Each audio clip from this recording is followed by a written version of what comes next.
જય માતા ખેડૂત મિત્રો, સ્વાગત છે તમારું ખેડૂત પુસ્તક ચેનલમાં। આજે તારીખ 11 મે 2024 ની આજની સવારની હવામાન અપડેટની અંદર માહિતી મેળવીએ તો હવામાન વિભાગે આગામી 14 મે સુધી ગુજરાતની અંદર ગાજવીજ સાથે વરસાદને લઈને આગાહી કરી છે। એક સાથે 4 સિસ્ટમ સક્રિય બનતા આજથી ગુજરાતની અંદર વરસાદની સંભાવના। તો કયા વિસ્તારની અંદર વરસાદ નોંધાશે તેની સંપૂર્ણ માહિતી મેળવીશું। ચેનલમાં નવા હોય તો ચેનલને સબસ્ક્રાઇબ કરી દેજો અને વિડીયોને લાઈક આપીને શેર કરી દેજો।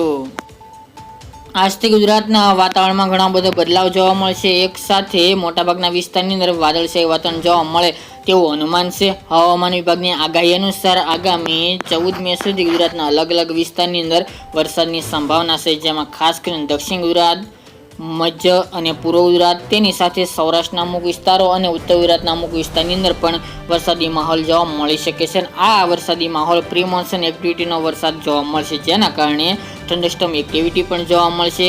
ખાસ કરીને મોટાભાગના વિસ્તારની અંદર ગાજવીજ સાથે ભારે પવન સાથે આ વરસાદ નોંધાય તેવું અનુમાન રહેલું છે। અત્યારની અપડેટ મુજબ અમુક વિસ્તારની અંદર હળવા સામાન્ય વરસાદી ઝાપટા પડી શકે છે, તો અમુક વિસ્તારની અંદર ભારે ઝાપટા પણ પડે તેવું અનુમાન રહેલું છે। આજની વાત કરવા જઈએ તો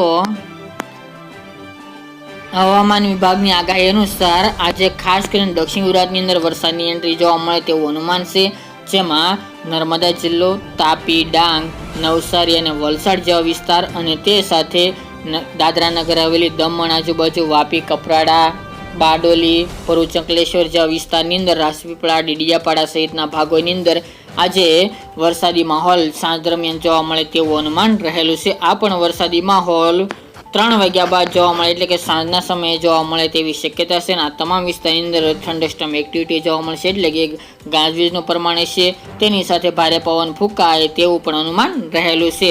12 તારીખની વાત કરવા જઈએ તો 12 તારીખથી ગુજરાતના વિસ્તારો અને વરસાદની માત્રામાં વધારો થતો જોવા મળશે, જેમાં ઉત્તર ગુજરાત અને પૂર્વ ગુજરાતનો પણ સમાવેશ જોવા મળી રહ્યો છે। 12 મેના રોજ ઉત્તરની અંદર સાબરકાંઠા, અરવલ્લી જેવા ભાગો, તેની સાથે દાહોદ, ગોધરા એ વિસ્તાર, નર્મદા, તાપી, નવસારી, વલસાડ, ડાંગ સાથે દમણ અને દાદરા નગર હવેલી જેવા ભાગોની અંદર પણ 12 તારીખ દરમિયાન વરસાદની સંભાવના રહેલી છે। 13 તારીખ દરમિયાન વિસ્તાર અને વરસાદની માત્રામાં એની કરતાં વધારે જોવા મળી શકે છે, જેમાં 13 તારીખ દરમિયાન સૌરાષ્ટ્રના પણ મોટાભાગના વિસ્તારોનો સમાવેશ જોવા મળી રહ્યો છે, જેમાં ખાસ કરીને ભાવનગર જિલ્લાના તળાજા, મહુવા, અલંગ, શિહોર, બગદાણા પંથક, અમરેલી, બગસરા, ઉના જેવા વિસ્તારો, તેની સાથે બોટાદ જિલ્લો અને જસદણ, ચોટીલા, સુરેન્દ્રનગર જેવા ભાગોની અંદર પણ હળવા સામાન્ય વરસાદી ઝાપટા પડી શકે છે। આ બપોર દરમિયાનથી 3 વાગ્યા સુધીની અપડેટની અંદર તેમજ દક્ષિણની અંદર સિલવાસ, વલસાડ, સુરત, વ્યારા, ડાંગ, આહવા, નવાપુર, બારડોલી, નાસિક જેવા વિસ્તારની અંદર પણ 13 તારીખ દરમિયાન બપોર દરમિયાન વરસાદની સંભાવના રહેલી છે। સાંજ દરમિયાનની વાત કરવા જઈએ તો સાંજ દરમિયાન પણ ગુજરાતના મોટાભાગના વિસ્તારનો સમાવેશ જોવા મળશે, જેમાં મધ્ય, પૂર્વ, ઉત્તર અને દક્ષિણ ગુજરાતનો સમાવેશ જોવા મળી રહ્યો છે। વલસાડ, સિલવાસ, આહવા, ડાંગ, નવાપુર, તાપી, બારડોલી, સુરત, નવસારી, ભરૂચ, અંકલેશ્વર, ડેડિયાપાડા, ઉમરપાડા, અમોદ, રાજપીપળા, નર્મદા, છોટાઉદેપુર, વડોદરા એ વિસ્તારની અંદર અને ખાસ કરીને રાજપીપળા, નર્મદામાં વધુ વરસાદની શક્યતાઓ દેખાઈ રહી છે। એ સિવાય પૂર્વની અંદર દાહોદ, ગોધરા, લુણાવાડા, કપડવંજ, મધ્ય ગુજરાતની અંદર નડિયાદ, ખંભાત, ધોળકા, અમદાવાદ, ખેડા એના પણ મોટાભાગના ગ્રામ્ય વિસ્તારનો સમાવેશ જોવા મળી રહ્યો છે। અને ખાસ કરીને આ વરસાદની તીવ્રતા વધુ બોર્ડર લાગુ વિસ્તાર જે મહારાષ્ટ્ર, એમપીની છે તે ગામોની અંદર વધુ વરસાદની સંભાવના છે। ઉત્તરની વાત કરીએ તો ઉત્તરની અંદર અરવલ્લી જિલ્લો, ડુંગરપુર, મોડાસા, માંડલી, કડાણા એ વિસ્તાર, તેમજ હિંમતનગર, પ્રાંતિજ, ઈડર, માણસા, ગાંધીનગર અને કડી જેવા ભાગોની અંદર પણ 13 તારીખ દરમિયાન વરસાદી માહોલ જોવા મળી શકે છે। ગાજવીજનું પ્રમાણ જોવા મળશે, થંડરસ્ટોર્મ એક્ટિવિટી ભારે જોવા મળે આ વરસાદની અંદર તેવું પણ અનુમાન રહેલું છે, જેની તમામ ખેડૂત ભાઈ નોંધ લેવી। 14 તારીખની વાત કરીએ તો આવશ્યક ઉત્તર ગુજરાત, મધ્ય ગુજરાત, પૂર્વ ગુજરાત અને દક્ષિણ ગુજરાતના મોટાભાગના વિસ્તારોને આવરી લે આ સિસ્ટમો તેવી શક્યતા છે।